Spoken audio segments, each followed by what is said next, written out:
Welcome to Frontline Brief, Day 13.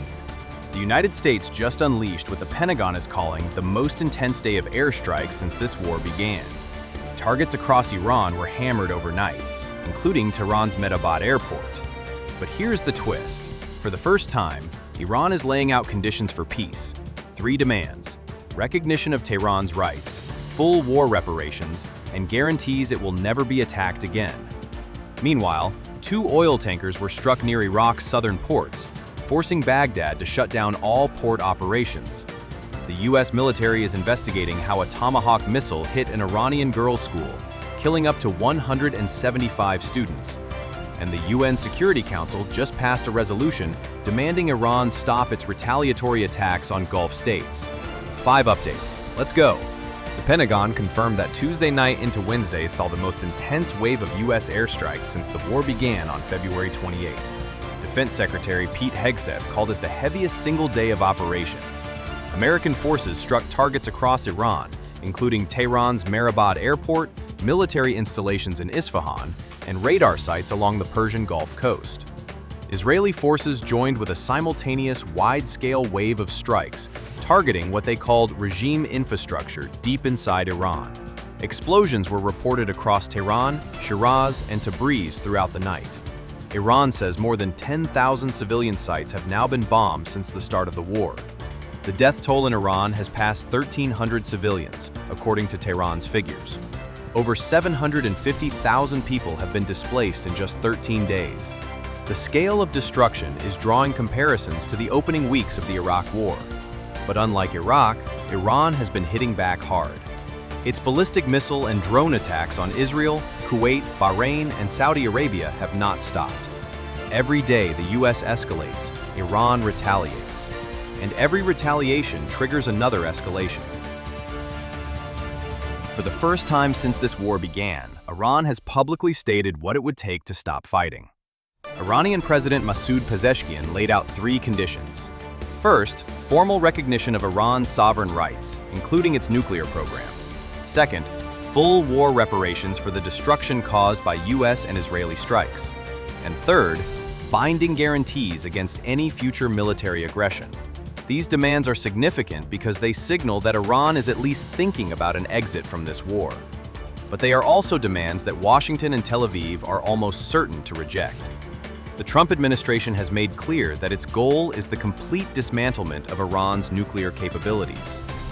Paying reparations would be politically unthinkable in Washington, and guaranteeing Iran's security would effectively mean abandoning Israel's freedom to act militarily in the region. So, while Iran has opened a door, the gap between what Tehran wants and what Washington will accept remains enormous. Diplomats at the United Nations are scrambling to find middle ground, but so far, neither side has shown any willingness to compromise. The economic fallout from this war just got dramatically worse. 2 foreign oil tankers were struck by projectiles near Iraq's southern ports on Wednesday, forcing Baghdad to make the extraordinary decision to shut down all port operations. Iraq's oil exports, which account for roughly 4% of global supply, have effectively been halted. This comes on top of the Strait of Hormuz disruptions, where Iran's Revolutionary Guard continues to attack commercial shipping despite having its conventional navy destroyed. The International Energy Agency responded by announcing that member countries have unanimously agreed to release 400 million barrels of oil from strategic reserves. The United States alone is contributing 172 million barrels from the Strategic Petroleum Reserve. But even this historic release has failed to calm markets. Brent crude briefly spiked above $100 a barrel this week before settling around $92. Analysts warn that if Iraq's ports remain closed for more than a few days, prices could surge past $120.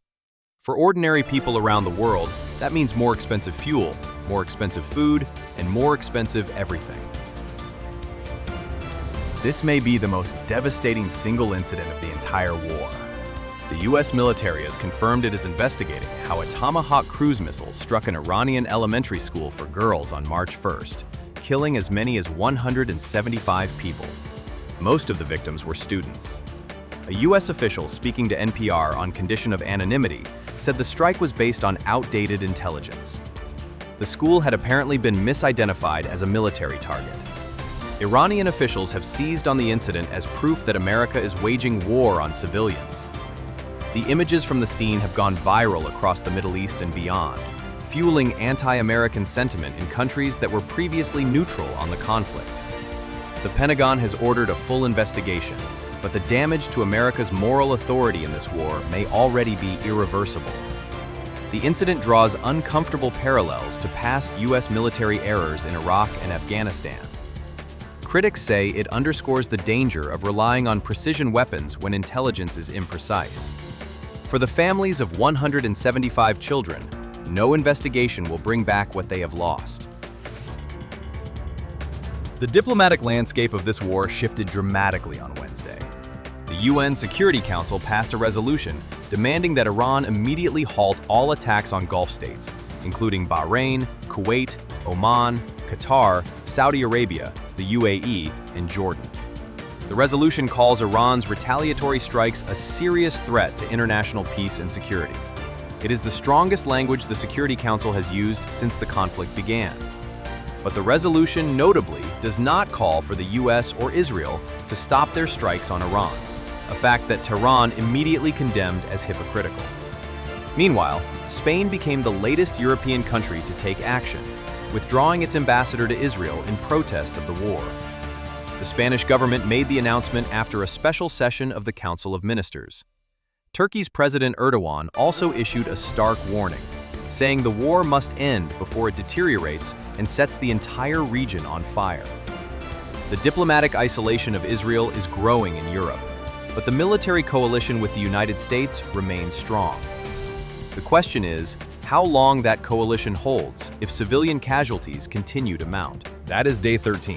Iran is setting peace conditions, the US is escalating strikes, oil tankers are burning, and the world is watching a school bombing investigation that could change everything. If you want to stay informed, subscribe to Frontline Brief. We are here every